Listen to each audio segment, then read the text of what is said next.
तू बुला के जुदा ना कर, गोदी में रखो माई। जय माँ जय माँ जय जय माँ,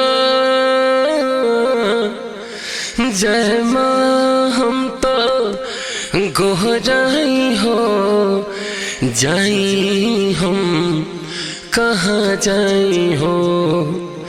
तू बुला के जुदा ना करो, गोदी में रखो माई। कहे के बाद बड़ी खाड़ी या पहाड़ी चढ़ी आईनी हो, एक पल भी रूपवाना देखी पैनी हो।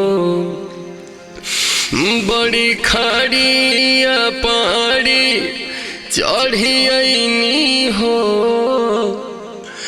एक पल भी रूपवाना देखी पैनी हो।